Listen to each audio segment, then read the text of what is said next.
this chapter, we're going to go over some of my most famous and some of my favorite samples. Check it out. Try this one.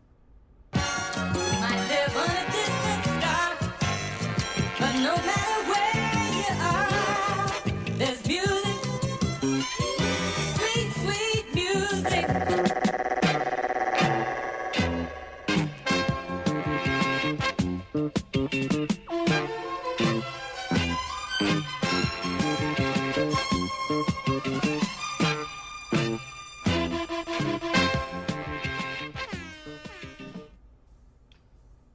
Yeah, I remember specifically the day that I found that sample. At the time, I was living on Prince and Bleecker Street in Lower Manhattan, and there was a record store about 2 blocks from my crib. And I walked over there that day, and there was like a section in the store that had the new arrivals, or like the newest secondhand records in the store. Saw that record. It was actually a promo version of it, meaning this was like a version that they must have made for DJs in the 80s. I think it was late 70s the record had come out. Put the record on, and the song that I sampled, there was like a really cool part in the beginning of the song, and it caught my ear originally, and I was like, that's dope. But I usually like want to buy a record not just for one sample, or like if it has to have more. So I sat there and I listened to the rest of the record, and like halfway through the song is the part that I just played, and it broke down for a minute, and then those strings came in, and I remember hearing it in the store. And at the time, I would usually like imagine how I'm gonna do the drums and the bass to the sample. Those days was very sample first, drums after. A lot of my early production was mostly that. I would usually find a music piece. I would imagine how I would do the drums and bass to it. And that record was, when the minute I heard the doom, doom, I thought about putting the kicks, and following it. And I had a light idea of how I would do the drums. I remember taking it home. It was only like $10 or $15. And that's another thing, good samples are not expensive.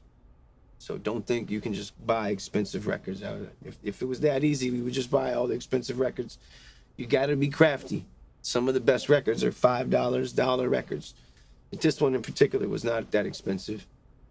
Took it home, and I hooked up the beat with the way I had it in mind. At the time, I had a Triton rack mount, which was, everybody was using the Trinity. The Trinity had just come out. It was made, I think it was Korg. And it was basically like the sound of what Swiss Beats was doing at the time. It was basically like the hip hop keyboard. You couldn't even sample in it. It just had sounds. And I had bought the Triton, which was the rack mount version of it. And that's where the drum sounds came from for We Gon' Make It. As well as the bass.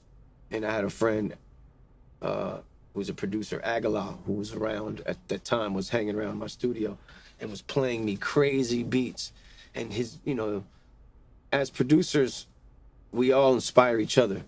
And at the time, he was playing me stuff where his drum programming was so interesting and intricate that I actually always tell him this, that I learned a lot from him, even the way I put the shakers in the beat when We Gon' Make It. I was trying to make it swing similar to some stuff that he was playing me at the time. So, always remember, like, your friends are the ones who are going to keep you on point. Always keep yourself surrounded by other guys who are doper than you. I think all my friends are better than me, and that's another trick too, how you can stay on point. Don't go to the dunk courts. Don't go play basketball with the guys who suck. Play with the tough guys, and you'll get your skills up. But yeah, We Gon' Make It was just one of those days I'll never forget when I found that sample, took it home, and yeah, it was a special beat. And but again, it's what you do with it. Because I also remember the day that I brought it to the studio for Jada, and it was at the time we had DAT tapes, DAT. which was like a small tape, which was digital that you could record your beats onto. And we would bring them to the studio, and I had about 30 beats on one DAT. And Jada sat with that DAT. He said, let me hold it till tomorrow. Came back and he was like, this one.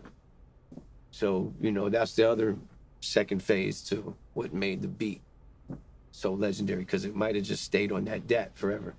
But yeah, that was a great time, and yeah, we're gonna make it special. Check this one out.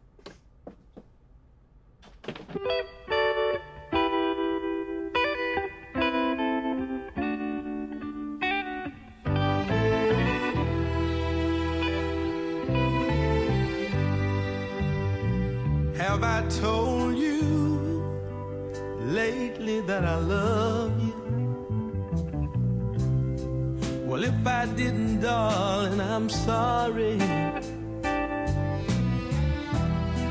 Did I reach out and hold you in my loving arms?